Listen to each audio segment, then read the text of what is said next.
On a hot summer night in 1988, Jane Borowski was stabbed 27 times by an unknown man. She was 7 months pregnant. My name is Jane Borowski. I survived, and I remember everything. Jane is the lone survivor of a serial killer. I'm your host, Jennifer Amell, and this is Dark Valley. Join us in our search for America's unknown serial killer. Subscribe to Dark Valley. Out now.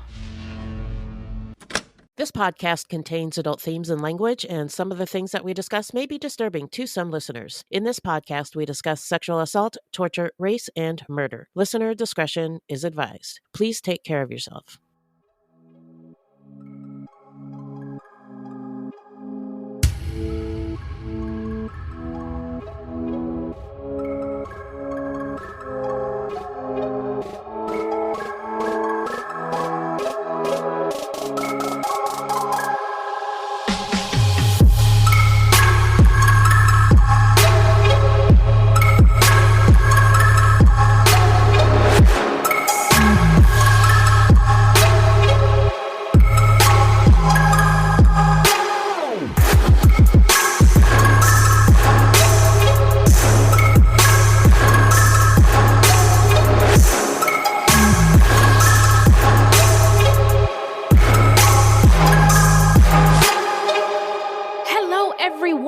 Welcome to Fruitloops, episodio 215?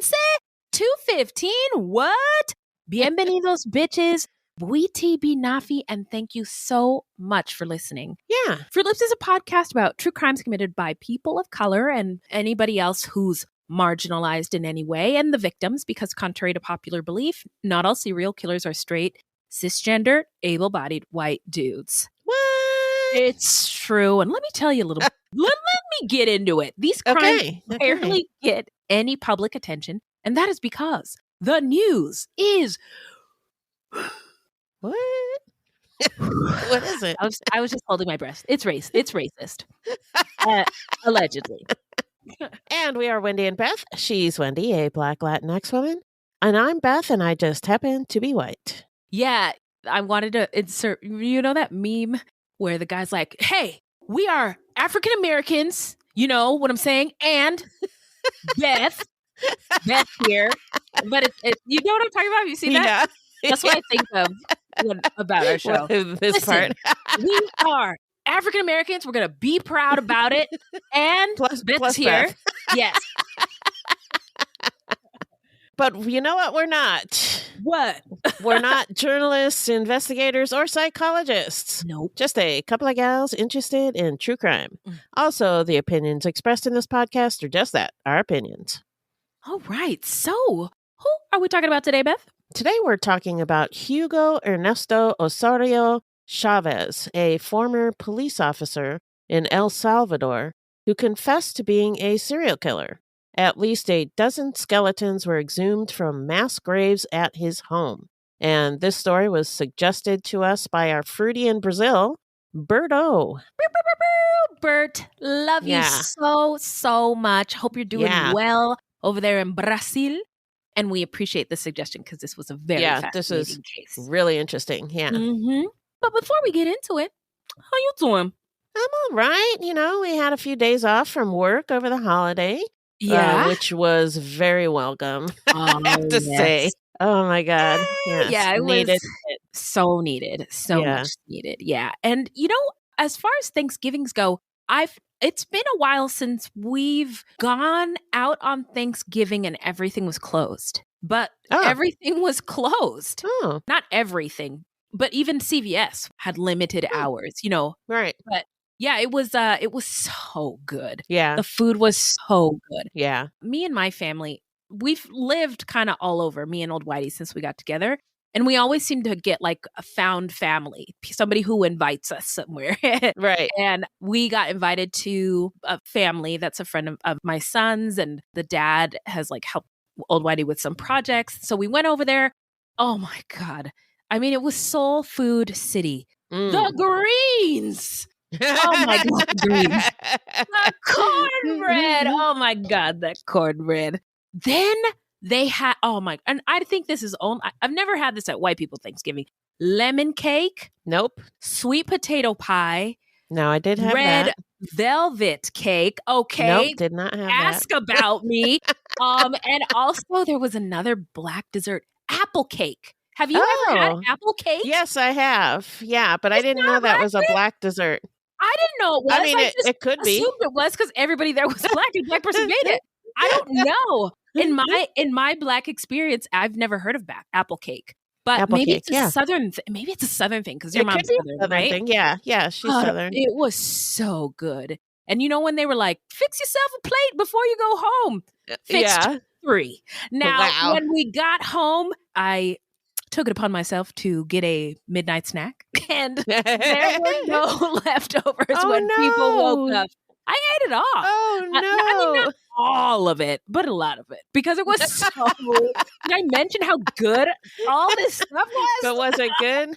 Oh, my God. Yes. Oh, also, I wanted to say this for the pod. My daughter is in 3rd grade, and it's social studies time, y'all. And you know I got a big problem with how America teaches us about history. So my daughter was learning about Oprah Winfrey, and she read a whole story about her and asked these critical thinking questions. And she was asked, has Oprah overcome poverty and racism? And my daughter goes, well, definitely the poverty part, but nobody's overcome the racism part. Yeah, good answer. I was like, you should be very proud. I was. You need help spelling that? Write that. Yeah, and give your teacher my card if she has any fucking questions.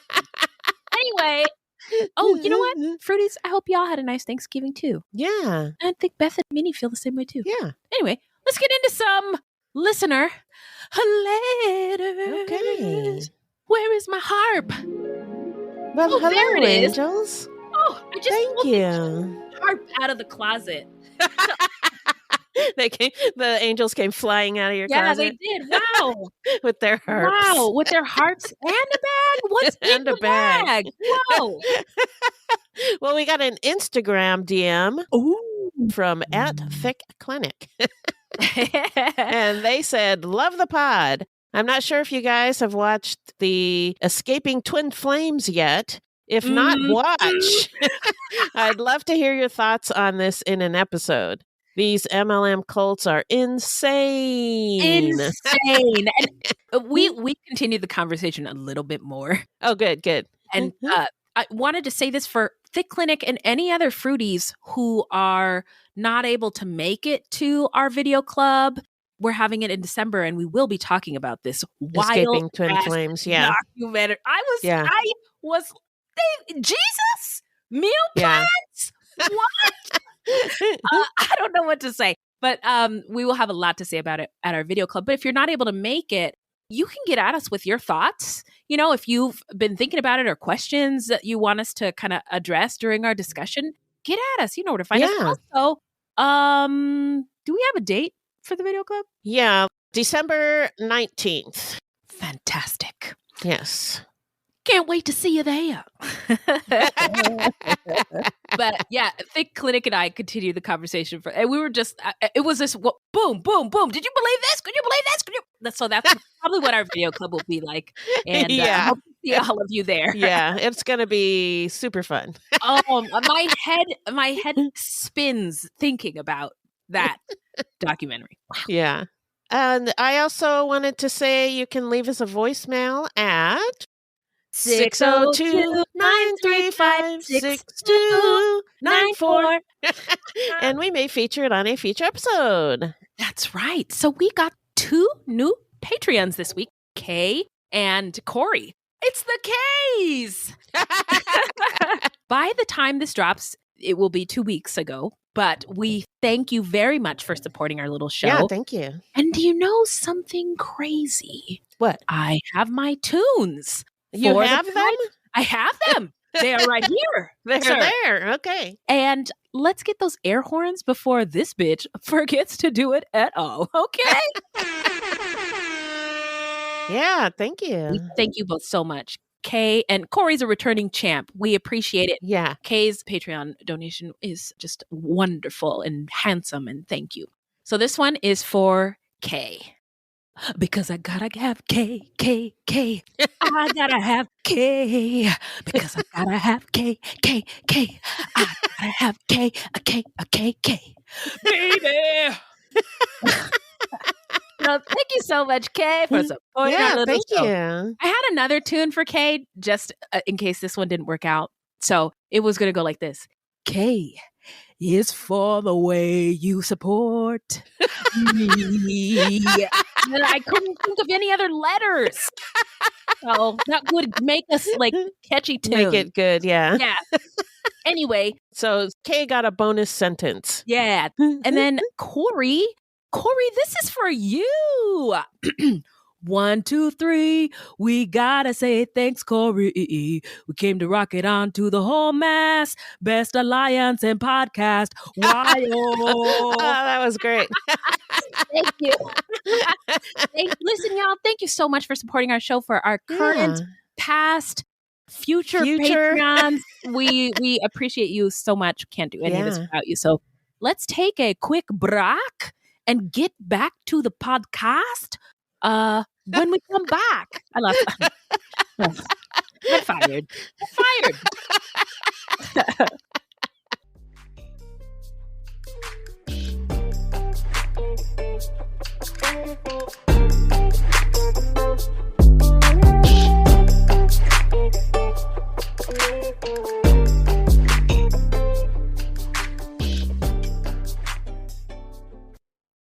Tis the season for giving and gathering, fa la la la la la la la, yum. And with HelloFresh, it can also be the season of saving. Actually, save money this month with fresh recipes delivered cheaper than takeout. After a full day of work, there's still so much to do, especially this time of year. But with HelloFresh, you can turn busy weeknights into memorable mealtimes with delicious practical options designed to save you time, like their 15-minute meals. So spend your time this month shopping for gifts and sipping cocoa, not stuck in the checkout line. So we got our family-friendly meal kit, and we cooked yesterday Cantina steak fajitas, and they were so good. The ingredients were so fresh, and the whole family loved it. I bet. It also came with a recipe for a kid-approved meal. There's actually a stamp with kid-approved and a fancy seal that indicates kids liked it. For great lunches that the kids can use and make themselves. How fun. There are these turkey Gouda pinwheels. Sweet. And then tomorrow we're going to be making one pan trattoria tortelloni bake. Say that 5 times fast. Well, here's the thing. I simply cannot do that. And here's why, because I'm too busy saving time and money and eating delicious meals prepared at home with HelloFresh. So no wonder HelloFresh is America's #1 meal kit. I'll say. And every plate is now owned by HelloFresh, which we have both used and enjoyed in the past. And with a wider array of meal plans to choose from, there's something for everyone. And now our listeners can enjoy both brands at a discount with us. So go to HelloFresh.com/FruitLoopsPodFree and use code FruitLoopsPodFree for free breakfast for life. Whoa! Yeah, I know. Holy moly. So you get one breakfast item per box while subscription is active. Nice. That's free breakfast for life at HelloFresh.com/FruitLoopsPodFree with code FruitLoopsPodFree. Nice. Hi, podcast listeners. I'm Carol Costello, a former CNN anchor and national correspondent. This January, I'm launching a podcast about one of the first cases I ever covered as a journalist. It's one that stuck with me all of these years, the one that buried itself under my skin and stayed put. It's a true crime series about an amazing woman named Phyllis Cottle, who defied torture and death and brought a fierce rage to the quest to find her attacker. Carol Costello Presents Blind Rage is a production of Evergreen Podcasts and signature title of the Killer Podcast Network. Listen and subscribe wherever you get your podcasts. Discover more great true crime and paranormal programming at killerpodcast.com. All right, we're back. Who's the subject today, Beth? Our subject today is Hugo Ernesto Osorio Chávez, a.k.a. El Monstruo de Chalchuapa, a former police officer in El Salvador who confessed to being a serial killer. At least 12 bodies were found buried in his yard. Wow. Yeah. I don't have any bodies in my yard. What? What are we going to do? All the cool kids have bodies in their know. yard. Oh, man. Darn it. But jokes aside, we want to just give love, light, and reverence and be as respectful to the actual lives that were lost. There's a lot of names we don't have, and we apologize for that. Nonetheless, love and light and rest in power to any and all of the victims in this case, the communities were affected by this, and the loved ones left behind in the wake. The victims who we do know are Alexis Palomo Lima. He was 23 years old. Jacqueline Cristina Palomo Lima, 26. That's Alexis's sister. And Mirna Cruz Lima, 57. And that is their mother. Now, I also want to mention that of the dozens of bodies, they ranged in age. I believe the youngest remains were of a 2-year-old. Yeah. So again, love and light to the victims and rest in power. And I gotta say, look, history and context are very important, especially when we're talking about underrepresented people. Yeah. So now let's get into the setting. Well, the setting is Chalchuapa, a town near the Guatemalan border in El Salvador, about 48 miles northwest of San Salvador. Chalchuapa is in the Santa Ana department, and a department is like a province or a state. Yeah, okay. The department's capital is also called Santa Ana, and it is one of the country's largest cities. Yeah, it was interesting reading the sources because I didn't know that. So Spanish is different, not completely different in every country, but there's different words that are specific to each region. And I wasn't aware of the department one. There's another word that I read in some articles. They called places colonia or colonies. And I was like, what? How dare they? But it means like neighborhood or suburb. Oh, okay. Okay. But the area is a coffee growing region known for its active volcanoes, wildlife, and Mayan pyramids. Did you see pictures? I didn't see pictures of this one. It looks beautiful. I just saw pictures on the YouTube, but not of the area. Yeah, not of the area. But yeah, it does look beautiful. I love Central America. I want to be cremated there. So spread my ashes in the Caribbean. Okay. Thank you. All right. Chalchuapa is of indigenous origin, and during the golden age of coffee, was one of the most booming municipalities in the west of the country. Before the Spanish colonial period, El Salvador was inhabited by a sizable indigenous population. Mm-hmm. The Pipil, also known as the Nahua, were the predominant tribe in the region prior to the Spanish conquest. They are descendants of the Aztecs of Mexico and are considered to be a branch of the pre-Columbian Toltec civilization. They named their territory and capital Cuscatlan, meaning land of the jewel. Oh, yeah. And the name is still sometimes applied to El Salvador today. The Spanish conquest and colonization of El Salvador began in 1524 with the arrival of an expedition from Guatemala. A community was permanently established in 1528. Due to intermarriage between Spanish settlers and the indigenous population, about 9/10 of the population today is mestizo. And that means, does it mean mix or what's it mean? It does mean mix. Mestizaje is to mezclar, to mix DNA and genes. Okay. But it was intentional for colonizers to do this. And by the way, if you have any interest in seeing, what is that flower of the flower moon with Leonardo DiCaprio? Yeah. This sort of reminds me of that. The mestizaje was intentional. And in other words, colonizers believed that if they had sex with and had children with people who were there, that their skin and features would become more European-like, making the population and it would more also acceptable. Yeah, it would also bind the people to them because, once you have children. Well, that's the thing. That's what you would think. But here's what's really weird about European and Western colonizers. Because if fucking would have solved these problems, it would have worked years ago. No. What I'm saying is that the indigenous people would be bound to them. Not necessarily that they would be bound to the indigenous people. Yes. Oh my gosh. That is so true and even more sinister and evil. Yeah. I hate it more now. Thanks, Beth. You're welcome. Wow. But yeah, in the flower moon, it's similar in some ways. the white people realized that the indigenous Osage community had oil on their land and were getting rich off of it. So all these white people were like, dude, let's marry into the family so we could steal all their money and stuff.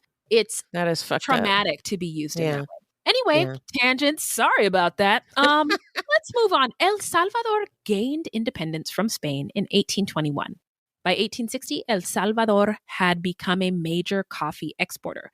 But reliance on coffee as the main export has led to financial turmoil and social inequality. That's that capitalism, y'all. Yeah. Can we get rid of it? A few local elites held a monopoly on coffee exports. It's capitalism capitalizing. And displaced peasants, primarily of indigenous origin, became the labor force. Wages were low and working conditions were harsh. Brewing social unrest erupted into open conflict by the mid-1970s, culminating in a bloody civil war that lasted 12 years.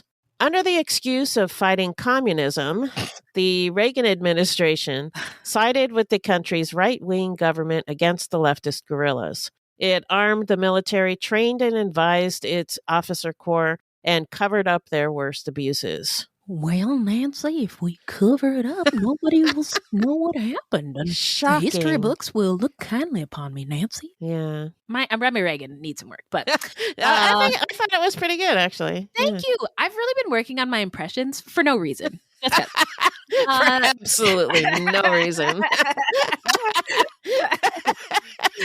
Oh, man. The Reagan administration also provided training to one of the deadliest death squads known in Latin America, the Atlacatl Battalion. The battalion formed in 1981 as El Salvador's first rapid response unit dedicated to fighting leftist guerrillas was intended as an example of how American money and training, look at us, we just believe we're like the center of the whole world. We do. How we could be the example of how American money and training could transform the Salvadorian army into a professional fighting force. Hoorah! Hoorah! Look at my American dick! Sorry, I got carried away. I keep doing that. I'm so surprised. So with many of its officers trained at Fort Bragg, North Carolina, the battalion specialized in counterinsurgency tactics. Lightly armed, small units were transported to combat hotspots in helicopters, enabling soldiers to respond more quickly to fast-moving guerrilla bands. So they started this counterinsurgency bullshit back in 1980 something. Yep. And hey, quick question, guys. Is it working? Yeah. Should we be teaching it to other how'd that people? work? Yeah. Oh, Yeah. So at the same time, the battalion became enmeshed in some of the most egregious abuses of El Salvador's civil war. An Atlacatl platoon killed 6 Jesuit priests in 1989 at the height of a guerrilla offensive. A number of other mass killings have been blamed on the battalion. By the way, we should also note that there were a lot of peaceful protesters of the fascism and right-wing regime. They just didn't have guns. The guerrillas did, right? So everybody in El Salvador is like, we're poor. The rich are getting richer. This isn't fair. This isn't right. There was multiple approaches to attacking that problem. But the guerrillas are the one who get the most coverage because violence. Yep, exactly. Yeah. And on December 11th, 1981, one of the worst massacres in modern Latin American history commenced in El Salvador in the village of El Mezote. Some 1,000 civilians, most of them women and children, were slaughtered over a period of several days by the Atlacatl Battalion, which had been trained, funded, and equipped by the United States. Wow. Way to go, guys. Yeah.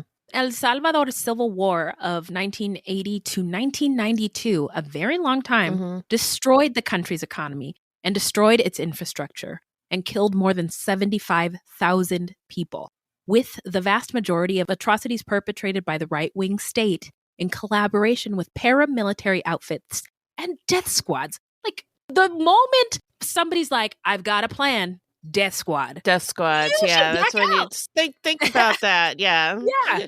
Nearly a quarter of the El Salvadorian population ended up moving to the United States to flee the violence caused by the United States. Yeah.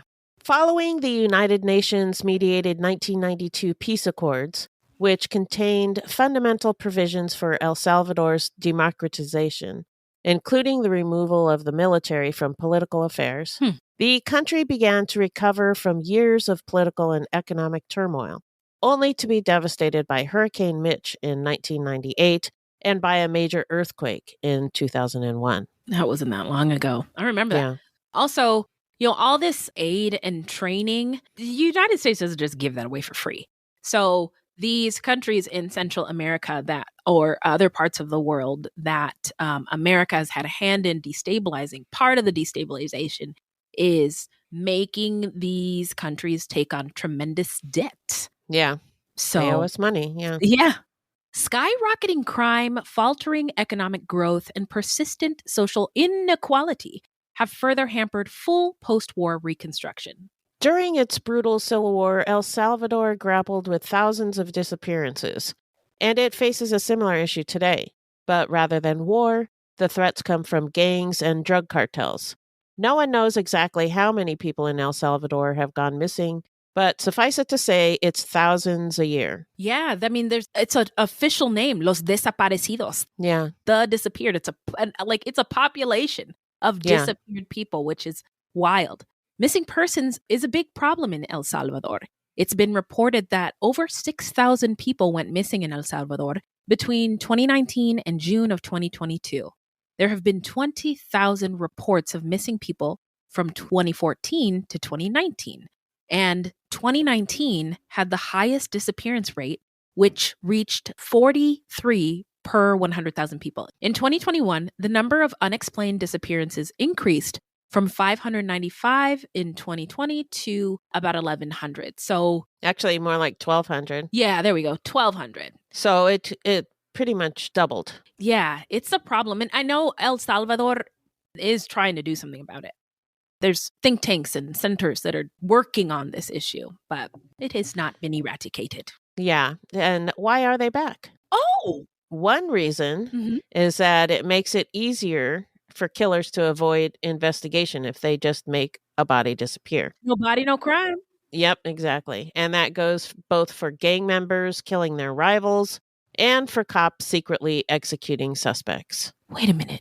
Do you mean to tell me that law enforcement is corrupt? As corrupt as the gang? I'm not saying it. I'm just saying it's a possibility. Oh, interesting. Interesting. I believe police forces are also gangs. But the disappearances also reflect a political strategy that became evident when El Salvador's top two gangs reached a government-backed truce in 2012.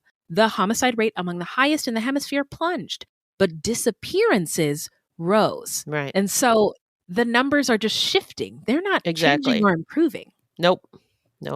Angelica Duran Martinez, who studies Latin American violence at the University of Massachusetts at Lowell, said, quote, "If violence needed to be carried out by gangs, it needed to be invisible to avoid attention from state authorities," unquote. And analysts suspect the gangs and the government hide corpses to keep the homicide rate down. Whoa! That's and the government, though? And the government, yeah. Okay. Gangs have dominated life in El Salvador since the late 90s, but they did not originate there. Two of the most notorious gangs, MS-13 and Barrio 18, both began in Los Angeles at least a decade earlier, as hundreds of thousands of Salvadorians fled the Civil War. Many of the teenagers adrift when they arrived turned to crime in the inner city, where Mexican and Black gangs enforced a brutal racial hierarchy. After thousands of Salvadoran youths were arrested, the Clinton administration saw an opportunity to demonstrate its toughness, both on immigration and on crime, and it deported violent offenders without even telling the Salvadoran government who they were. Wow. So this is more dick flexing? Yep. And I just need it to stop. Not a fan. It doesn't help anyone. No. All right. Well, cliques from Southern California arrived in El Salvador, bringing their rivalries and their turf wars with them. By 2015, there were some 60,000 gang members in El Salvador, and 70% of the country's businesses were being extorted. The homicide rate was higher than it had been during much of the Civil War. Wow. That's nuts. That was 75,000 people who died during the Civil War. So that that's is nuts. A staggering number. Mm-hmm. In recent decades, every Salvadoran president has had to contend with gangs. One administration sent soldiers to poor neighborhoods and filled the country's prisons under a policy it called mano dura, or strong hand. Another reprised it as super mano dura. Oh, okay. So, all right. Well, here's my idea. Death squads and mano dura. Okay, well, super mano guess what? dura. My idea is super mano dura. Take that, my good sir. So, Nayib Bukele, the charismatic mayor of San Salvador, called these responses immoral and impractical. I'm glad somebody's got some sense. Oh, hold on a second. Oh, no. Wait a minute. And in February of 2019, Bukele was elected president on promises of change. His party is called Nuevas Ideas. Well, they're going to know exactly what that stands for. New ideas. Yes. Yes. But according to an article published in the El Salvadoran newspaper El Faro, Bukele started negotiating with MS-13 as soon as he became president. Oh, no. Yeah. Based on 7 audio recordings of conversations between members of MS-13 and a government negotiator close to Bukele, secret meetings were held between gang leadership and government representatives for 2 years. Not 2 years. 2 years. Oh, the official no. takes pains to describe everything he's done for the gang to prove his, quote, loyalty and trustworthiness, unquote. Oh, no. They got it on tape. Yep, they got it on what tape. A dummy. So less than a week after the story was published, Bukele announced that the government would investigate El Faro for money laundering. Since then, he has attacked the newspaper relentlessly. Sounds familiar. Sometimes calling out journalists by name. So if you read about this guy and the things that he's done, he has big Trump energy. Yeah. Mm-hmm. I am sensing that from this script, and I just include a few things in his script. There's just so much he's done. And like you read it and you're like, oh, Trump did that. Oh, Trump did that. Oh, yeah. Wow. Or at least he tried to. It's just really interesting to me how in these times there are several Trumpian leaders all over the world, including the one who was just elected, I think, in Argentina, where they had a desaparecidos problem too. And he is wacky wild. I mean, my goodness. But there's a lot of them. Boris there Johnson. is, and it's scary because this is what happened in the lead up to World War II.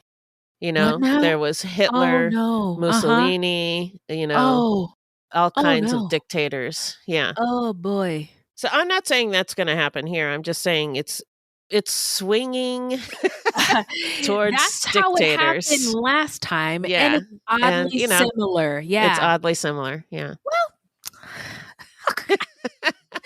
so there you go. Funny to say that thought. Well, moving on back to the story. So Bukele has been calling out journalists by name, and a few of them have been forced into exile. And many others have adopted the practice of leaving the country after publishing a story and then waiting to return until the threats have died down. The newspaper has a large international following, but inside El Salvador, Bukele's campaign against it has succeeded, and many people have come to see El Faro as partisan and unreliable. And recently, it moved its headquarters out of El Salvador. That is wild. Yeah. And it's, again, this is too familiar. Yeah, I know. It's nuts.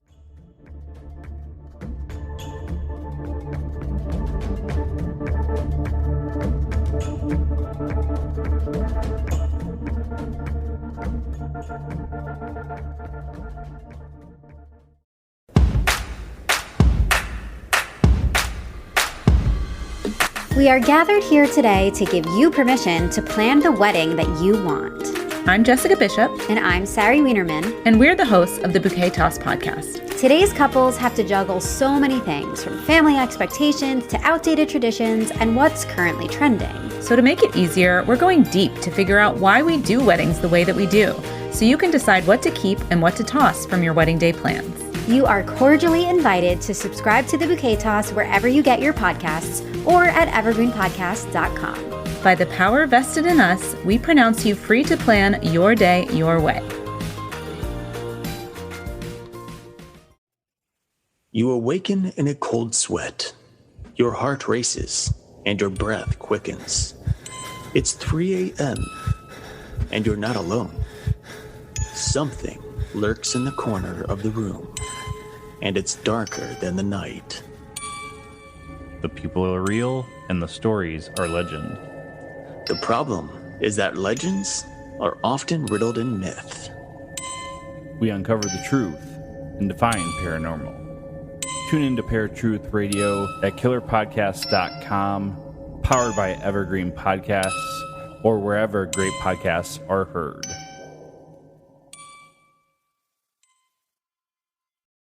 Last year, Bukele refused a U.S. request to extradite 14 top-ranking members of MS-13. The Salvadorian government secretly released some of the men from prison, and they're now at large.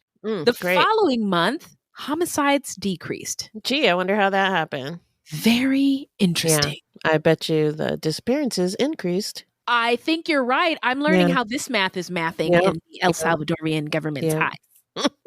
In March of 2022, there was a gang killing spree, which, according to some gang members, was in response to the arrest of a group of gangsters who were traveling in a government vehicle. They felt betrayed because they'd been promised safe passage. In response to the killing spree, the National Assembly, which Bukele's party controls, passed a sweeping law to block news outlets from reporting on the gang situation. Wow. Journalists could now face up to 10 years in prison if they reproduced or transmitted information that might have come from gang sources or could otherwise, quote unquote, panic the public. Wow. Yeah.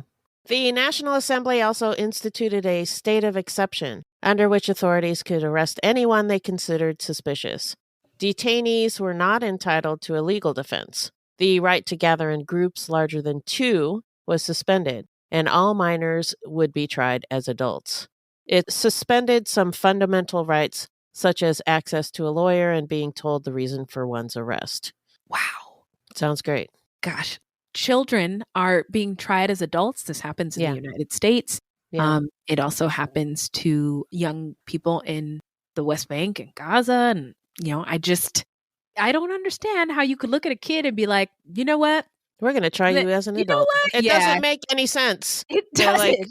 All minors would be tried as adults. What kind of sense does that sentence make? It makes no sense. Yeah, we're doomed. Anyway, Rina Monti, the director of investigations at Cristosal, a human rights group, said, quote, "The state of exception is directed at the poor, marginalized areas. These are stigmatized communities with people who are seen as having, quote, questionable trustworthiness, unquote. You hear people say, surely they must have done something if they're being taken away, unquote." And that's what you think until they come for you. Yeah, exactly. More than 72,000 people have been arrested under this state of exception. Critics say there is no due process, and thousands of innocent people have been swept up in it. More than 7,000 have been released for lack of evidence of gang ties. Bukele's government has also been known for hiding and blocking access to information, especially when it comes to corruption, murders, violence, and missing Salvadorians. But in El Salvador, Bukele's security policies are very popular. That's interesting. Yeah, because of all the violence. Because he's suppressing the violence. Yeah. In 2015, El Salvador was considered one of the world's most violent countries as it recorded about 106 homicides per 100,000 people. The homicide rate has been steadily declining, and in 2022, it was approximately 8 homicides per 100,000 inhabitants. So that's what they're seeing, and that's what they like. I want. Can you make the numbers more tasty and attractive for me, please? What are we? Yeah. I mean, that's not how. If you're not even tracking the data accurately, you can measure. I know, but it's propaganda. They're being It fed is. propaganda. Yeah. But it's not dissimilar to the way murder statistics, crime statistics are also tracked in the United States, which are, it's all problematic. Yeah. If you ask me. It should be tracked, but in a fair, accurate, and just way that is effective at solving problems. That's not all fucked up. Yeah. Could we please? Bukele, whose first term began in 2019, said in September last year that he would seek re-election despite a constitutional ban on consecutive terms. In 2021, the country's highest court, whose members were appointed by Nuevas Ideas, controlled Congress, ruled Bukele could seek a second term. Do you think he's ever going to leave? I don't think so. I think he's going to keep running. Yeah. Yeah. No, I was surprised that he's still in office. But I'm not. Guess I shouldn't be. Yeah. All right, let's get into the early life of Hugo Ernesto Osorio Chávez. What do you got, Beth? Well, we don't know much about Hugo Ernesto Osorio Chávez's early life. We should say that this is another story that was difficult to research due to the language and information barrier. But some sources say that he was born on June 2nd, 1970, in Chalchuapa to Antonio Chávez Cuellar and Mercedes Osorio, which means he grew up during El Salvador's Civil War. I thought it was February. So anyway, sometime in 1970. Yeah, it was either February 6th or June 2nd. What? Okay, because in other parts of the world, the month and the date are flipped. Yeah. So I don't know. The article that I pulled this from said June 2nd, but it could be February 6th that he was born. Doesn't matter. 1970. Got it. So he had a 9th grade education, and at the age of 26, he graduated from the police academy and he joined the force in 1997. He then got fired. He got his ass fired from the force in 2005 for having sexual relations with a minor and for raping an underage person. He was described by one officer as, quote, having sexually aggressive behavior, unquote. Gross. Yeah. Osorio Chávez spent 5 years in prison for that. After he was released, he lived in a house in Chalchuapa on Callejon Estevez. He also reportedly purchased a piece of land where he built a home for a woman named Maria, who was the mother of his 2 children, a son and a daughter. The purchase of the land and home was curious to some neighbors, and I'm wondering where he got that money from. Authorities suspected Osorio Chávez was a member of a gang. It has also been reported that he worked as a coyote for people who were seeking to emigrate to the United States. He would visit Maria and the kids about once a week, and it's been reported that while visiting his family, he would do, family stuff like talking to local girls and flirting. Beth, the shade of it all. One of the girls that he liked to talk to was named Daniela Peña, a 14-year-old student who went missing on October 26th of 2018. Osorio Chávez's neighbors described him as a nice person who minded his business and was generally a good guy. One source said he invited his neighbors to go on fun trips with him on more than one occasion. I do not want to go on a fun trip with this guy. I don't either. Nope. Does not sound fun. Sit this one out. Yeah, I'll stay here. Thanks. Yeah, I'm gonna watch my programs. It was funny because he invited the neighbors, but it wasn't clear to me if the neighbors actually went. Yeah, yeah. But it was more than one. That sounds fun, but no, thank you. Yeah. So, one of the trips was to a park with a water slide. Do you want to come? And I don't know if they went or not. But anyway, so now we're going to get into the timeline. Hit it, Beth. So reportedly in 2019, a man named Douglas Antonio Hernandez Recinos brought a young relative of his to Osorio Chávez's home. The minor child had already been subjected to multiple sexual assaults by Hernandez Recinos. And on this day, she was also subjected to sexual assault by Osorio Chávez. the minor victim escaped and told her family what happened, and a complaint was filed in 2020. An arrest warrant was filed but never served. As far as we can tell, nothing else was done at the time. In 2021, 24-year-old Alexis Paloma de Lima was a medical student in his 4th year who lived with his family. He dreamed of going to America. His mom, Mirna, was a 57-year-old woman and a retired secretary who had set up a store near the neighborhood where she lived on the outskirts of the city of Santa Ana to help support her family. And guess who started showing up at the store? Gee, I don't know. Some reports say that Osorio Chávez met Mirna's daughter, actually, who's Alexis's older sister, Jacqueline Cristina, on social media. And it was she who introduced him to her mother. In any case, one day Mirna told Osorio Chávez that they were struggling financially, and her son's medical school was becoming very expensive and difficult to pay for. Mirna was worried that her son would have to abandon his studies and drop out of school. Osorio Chávez told Mirna that his brother Carlos offered coyote services and that he could take Alexis to the U.S. for a fee of $7,000. So Alexis started to plan his trip. He was so excited that his American dream was about to become a reality that he didn't care that he had 2 more years of medical school left. Oh, he wants to go to the States. Woo! Yeah. States. Right on. The American dream is still alive. Maybe It's a for nightmare. somewhere. Yeah. You know what? It actually is a nightmare. Yeah. Thank you for saying that. Anyway, it was difficult for Mirna to come up with all of the money. Alexis asked his grandfather, who him and his sister called Papa, if he could mortgage his home to help. Papa wanted Ale, as he called him, to have a better life. So he figured out a way to make it work. And on May 4th, 2021, Mirna delivered the money to Osorio Chávez. In the early hours of May 7th, Alexis said his tearful goodbyes to his family. But before nightfall that day, Osorio Chávez went to Alexis's mom's store and told her that her son had been kidnapped. He told Mirna that he knew where the kidnappers took her son, and he offered to take her to the location. What a nice guy. Yeah. It's just like the neighbor said. Mm. A great guy.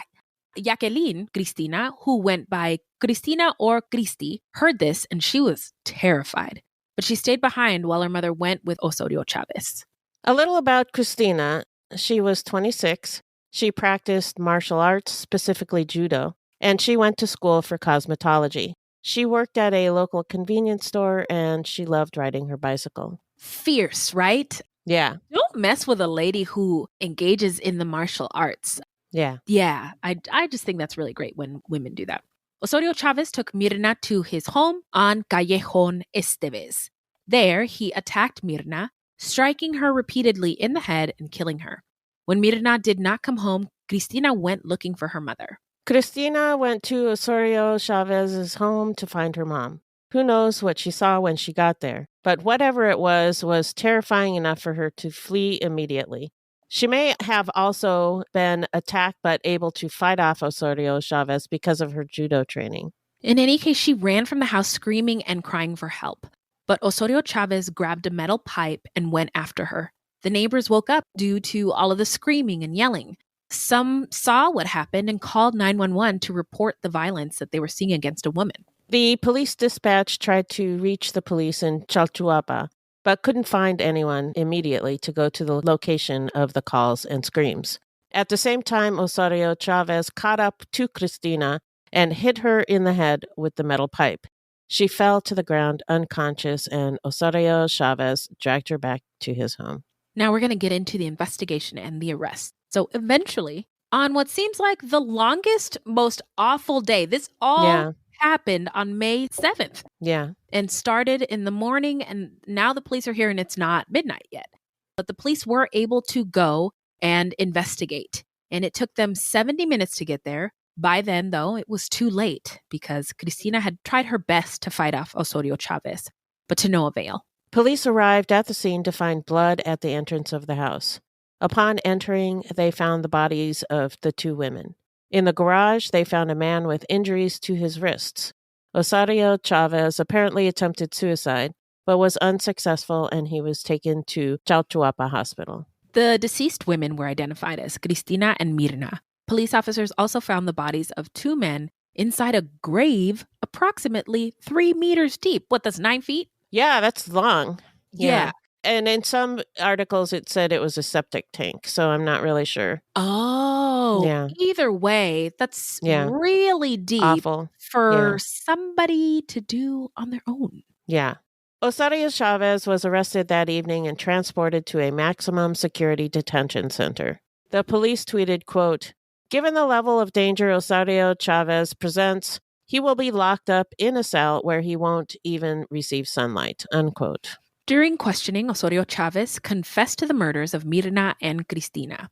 He said that he found victims on social media and sought them out, luring them with the American dream. In other cases, he offered them work. After his arrest, police searched his home. Forensic investigators wearing white hazmat suits and masks arrived at the home with shovels, picks, and buckets to begin excavating the property. The team continued digging for days. According to some sources, the search turned up 8 pits that held 14 bodies, most of them belonging to women and girls as young as 2 years old. Alexis Palomo Lima was one of the 2 male bodies found. The other was Osorio Chavez's own brother, Carlos. What? That's nuts. Yeah. And I don't know anything about the circumstances of Carlos's death. I don't either, but I think I saw in one source that he was going to take his brother's identity or had been using Carlos's identity. Oh, that makes sense. Yeah. Family members of missing relatives flocked to the area around the excavation ground while holding pictures of their missing loved ones.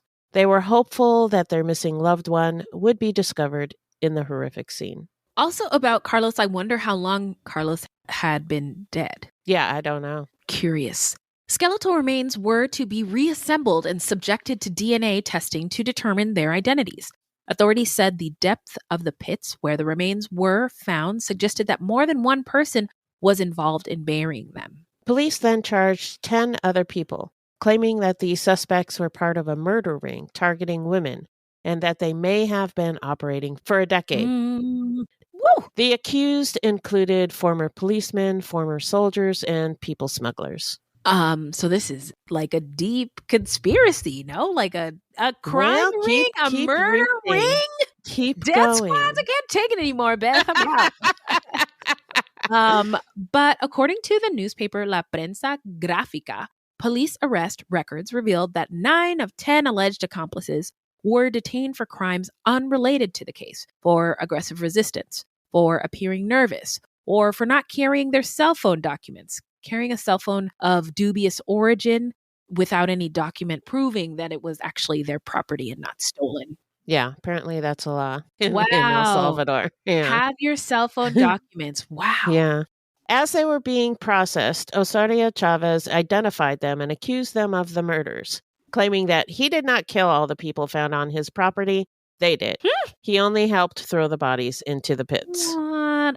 A man named Henry Olivares Perdomo was arrested at 5:10 in the afternoon on May 8th, right, the following day, for crimes unrelated to the Chalchuapa case.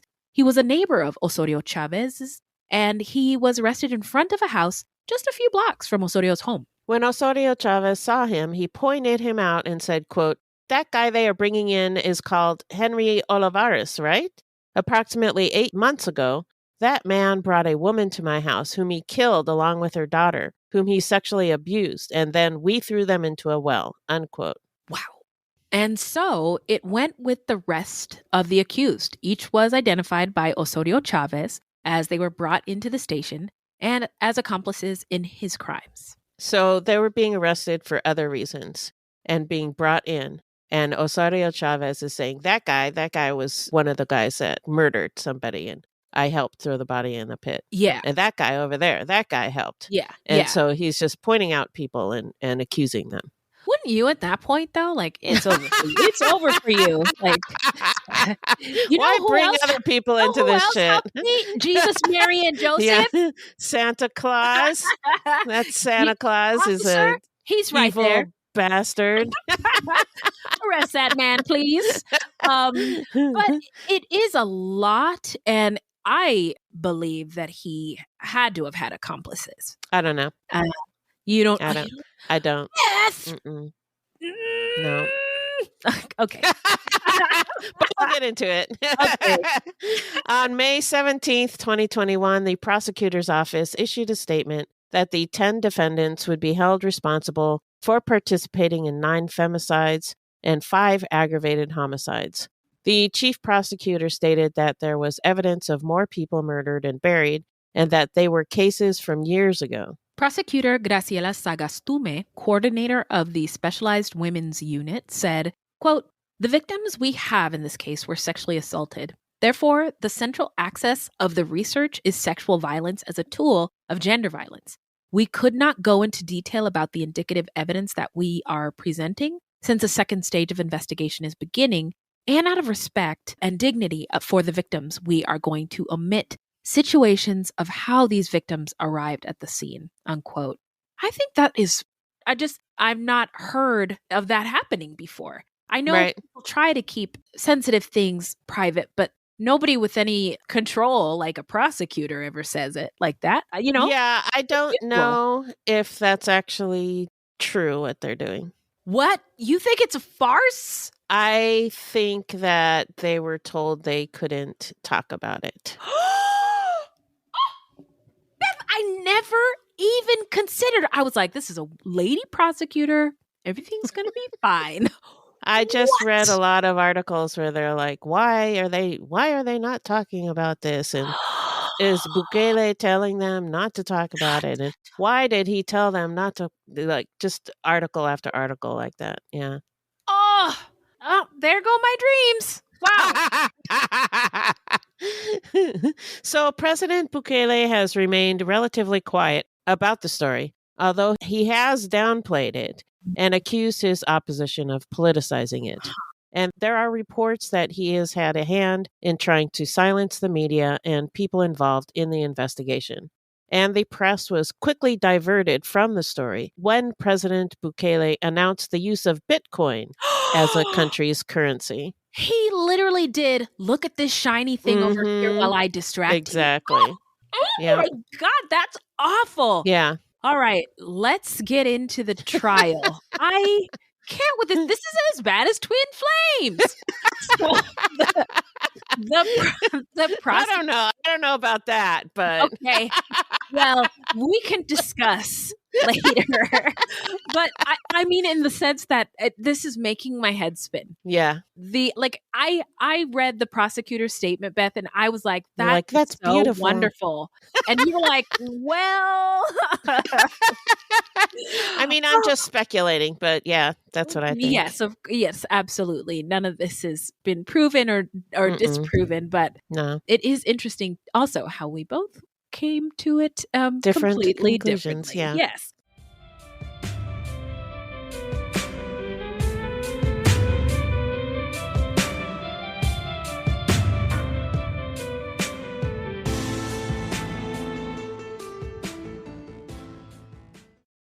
Hi, this is Amy and Vanessa from She Goes by Jane, where we shine light on the stories of missing and unidentified women. On November 7th, we're sharing Nahida's story for the first time in a podcast. And this is a story that I thought I knew, but after reading police reports, became more complicated than I thought. When investigators are called to Nahida Khatib's house, everything looks fine. Her purse is on the kitchen table, her cup of coffee is on the counter, and her 2-year-old niece is in her playpen. The only thing amiss? Nahida is missing.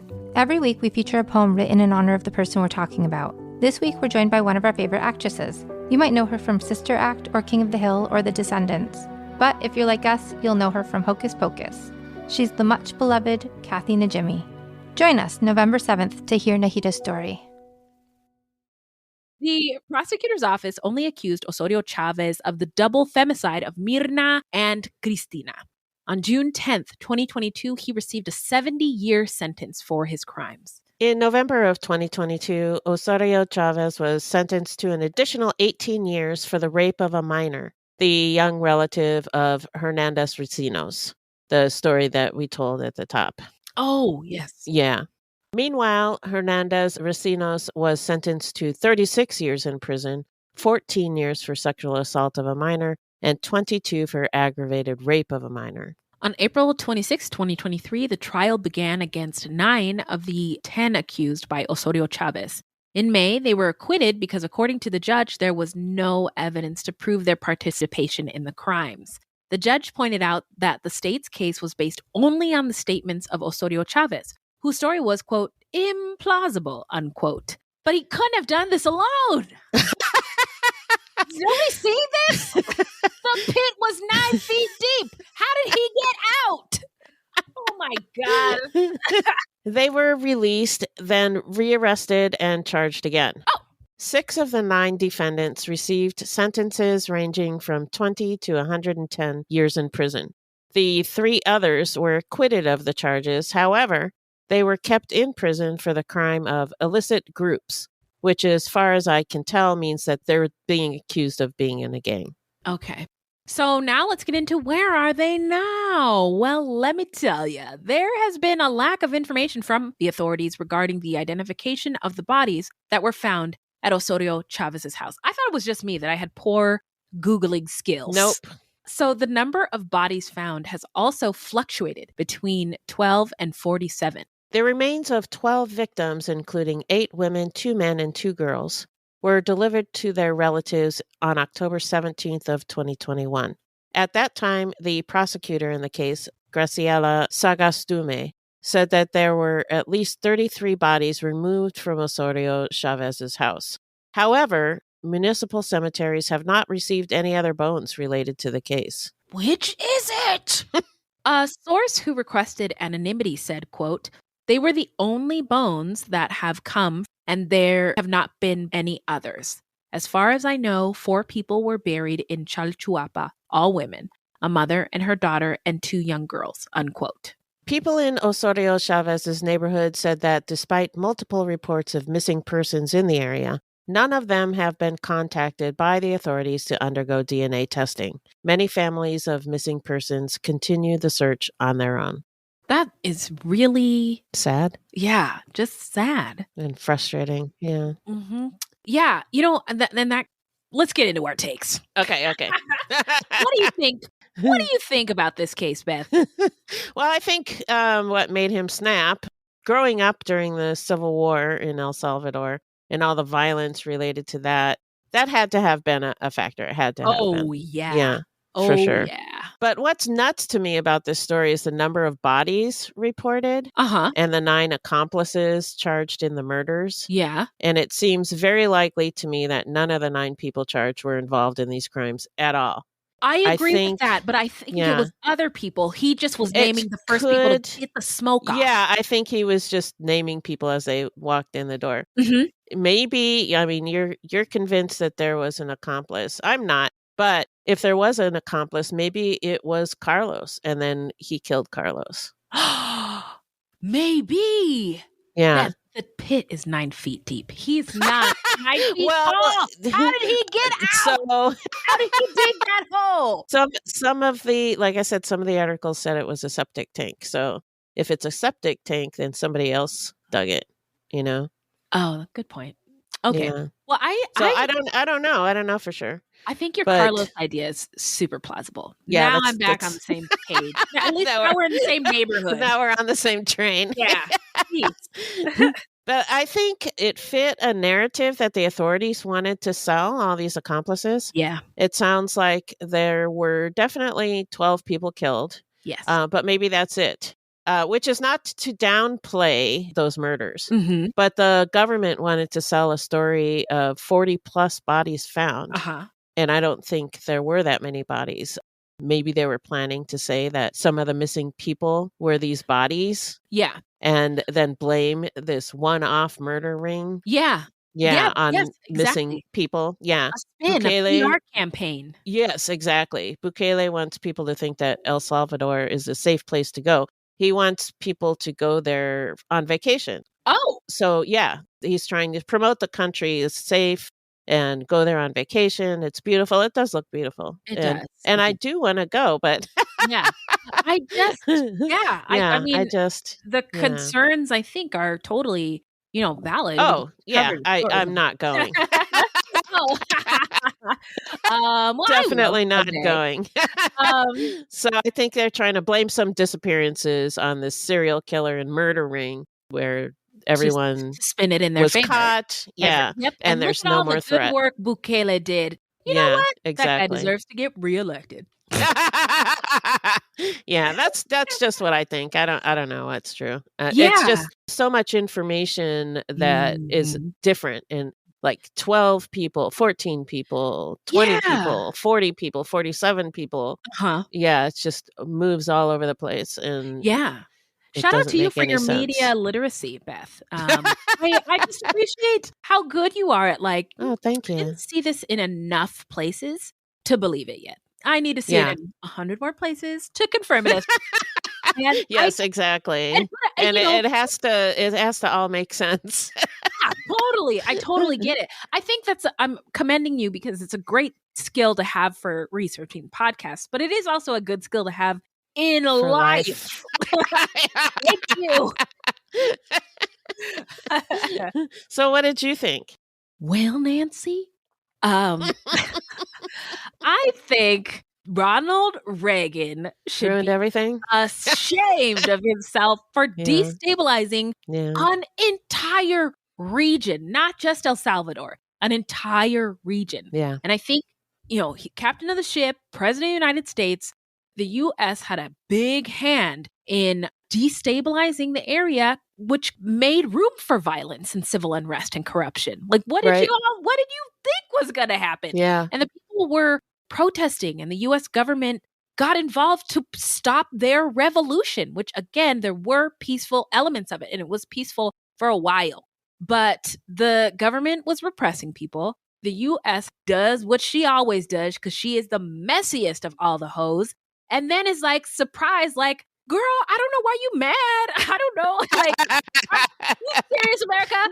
So when there are ramifications for fucking up other people's shit in other countries, Yeah. girl, I don't know why you're so mad. I don't know why you're so pressed. Well, America, because you are messy again. Yeah. Get out of my house. So it sounds like in the 1970s, when our subject was born, was terribly violent. A lot of articles reference fascism. And even though we don't know much about his childhood, I think it made whatever happened to him, whatever you experienced, made becoming a police officer very attractive because he had power and was protected by this badge. And clearly it didn't work out. And he had, what somebody said, aggressive sexual behavior. Yeah. And I'm just sad, like I said earlier, that there's so many, it's unclear how many bodies there are, but they haven't identified all of them. And they did. Yeah. As far as, like, when you look at the scenes of the news footage and the YouTube videos, they got so many people in those hazmat suits. Right. People with Digging notepads. And reporters are like, they say they'll let us know more information in a month, 2 months. And we're years later. And they never did. What the fuck? So also, Murder Squad? I know. Get that off the menu. I don't want to order it.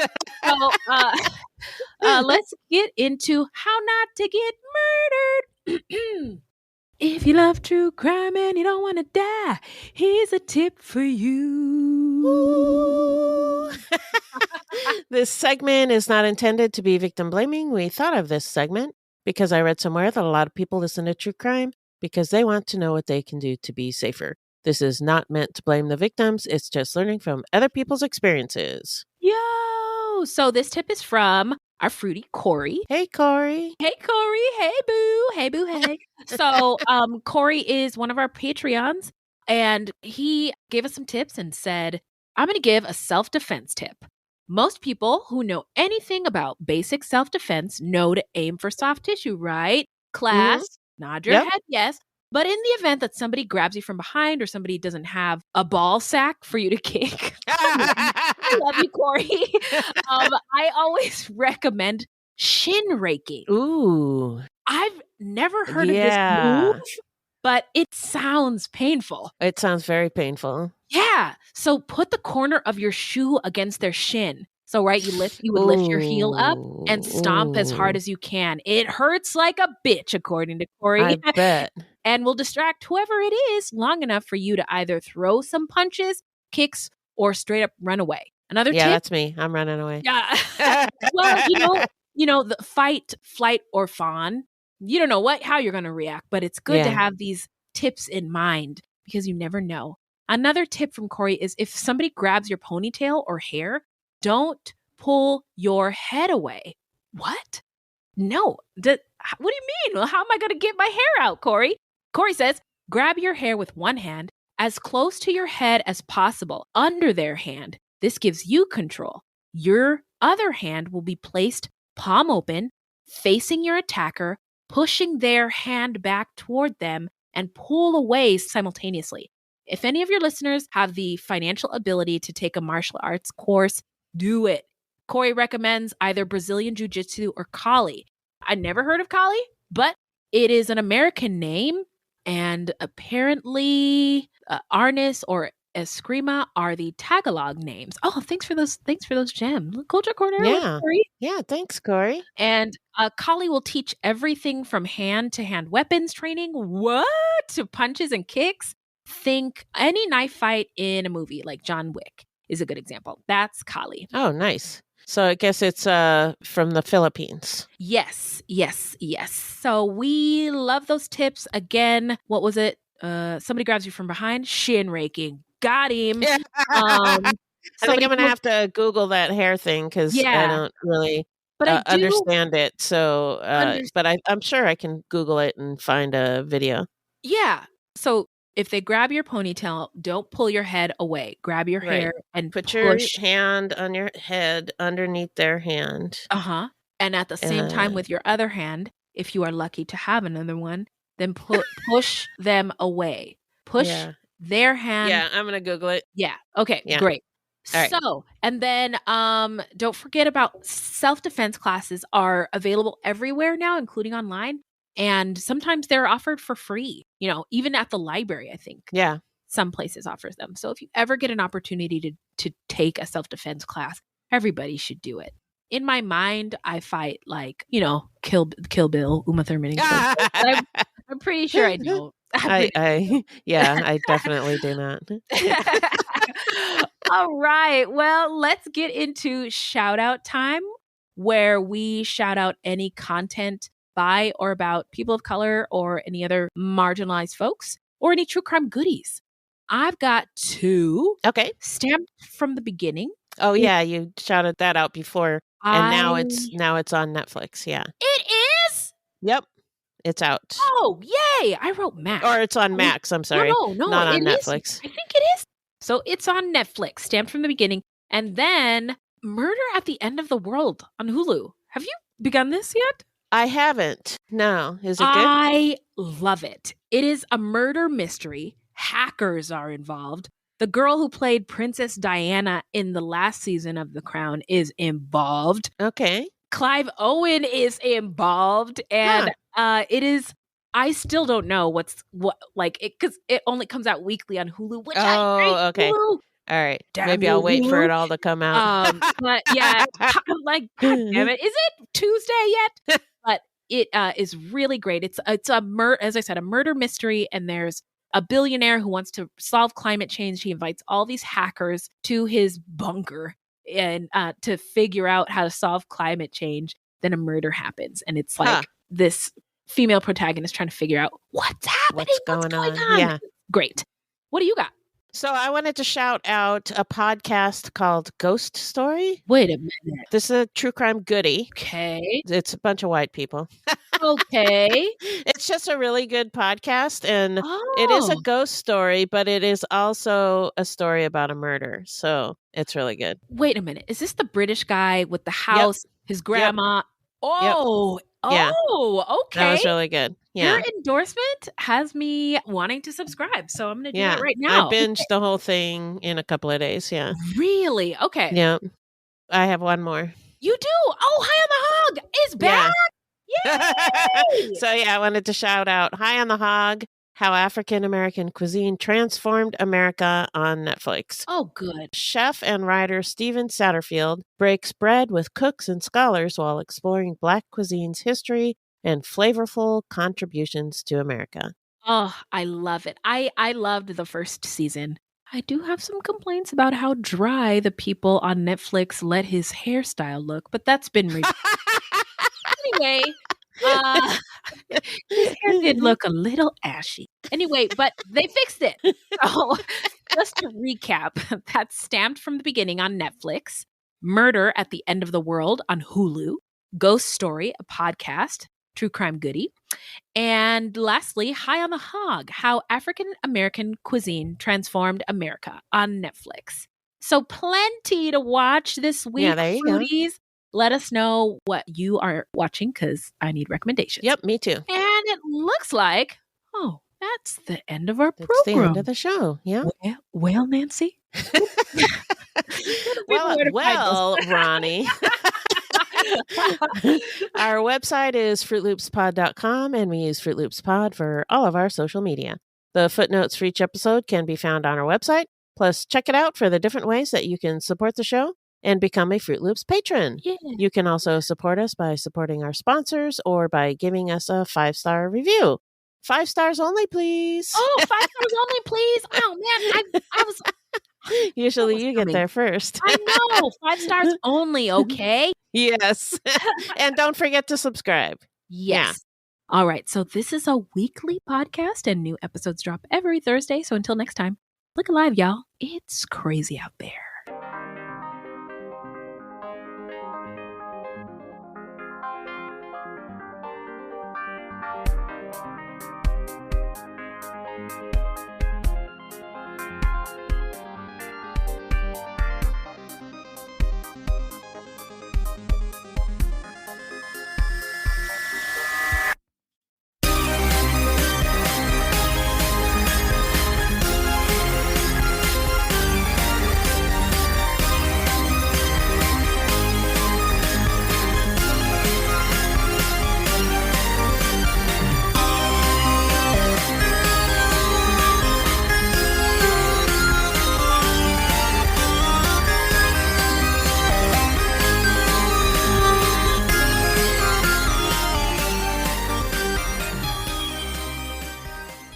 Okay.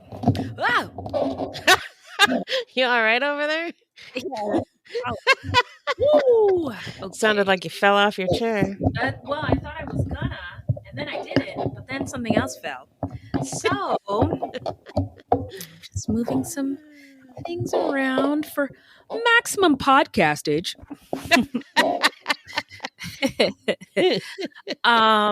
But I believe that I am ready. Are you ready? Yep, I'm ready. Here comes Beth Claus, here comes Beth Claus, right down Beth Claus Lane. Murder on the lane.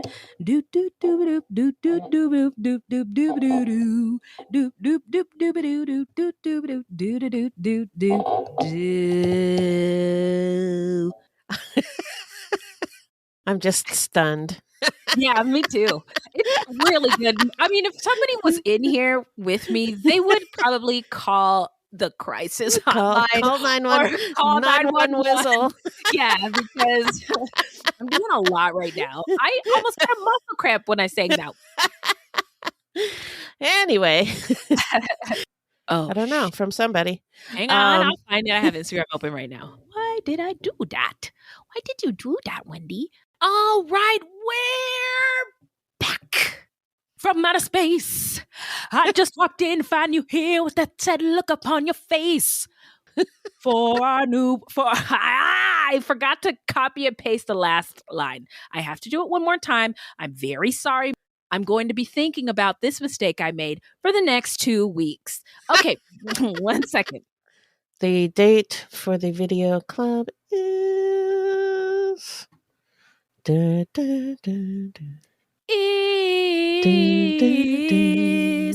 thy name.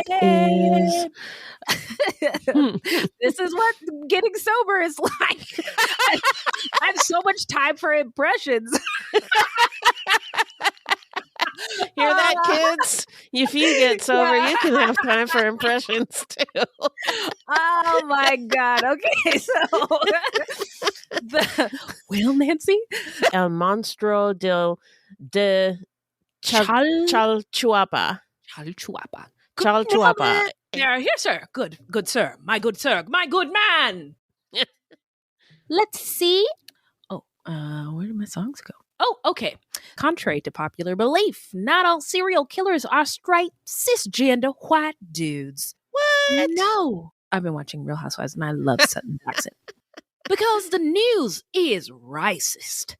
Allegedly. I'm not sure if you're doing Australian or Southern. Man, really? That was my Texas white lady accent.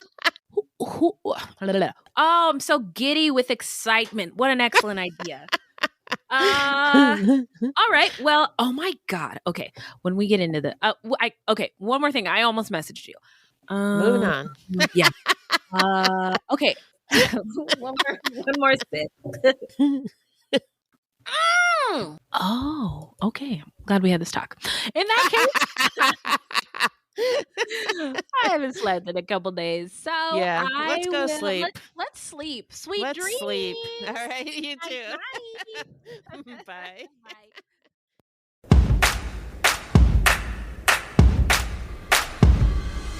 We are gathered here today to give you permission to plan the wedding that you want. I'm Jessica Bishop. And I'm Sari Wienerman. And we're the hosts of the Bouquet Toss podcast. Today's couples have to juggle so many things, from family expectations to outdated traditions and what's currently trending. So to make it easier, we're going deep to figure out why we do weddings the way that we do, so you can decide what to keep and what to toss from your wedding day plans. You are cordially invited to subscribe to the Bouquet Toss wherever you get your podcasts or at evergreenpodcast.com. By the power vested in us, we pronounce you free to plan your day your way. You awaken in a cold sweat. Your heart races and your breath quickens. It's 3 a.m. and you're not alone. Something lurks in the corner of the room, and it's darker than the night. The people are real and the stories are legend. The problem is that legends are often riddled in myth. We uncover the truth and define paranormal. Tune into Paratruth Radio at killerpodcast.com, powered by Evergreen Podcasts, or wherever great podcasts are heard.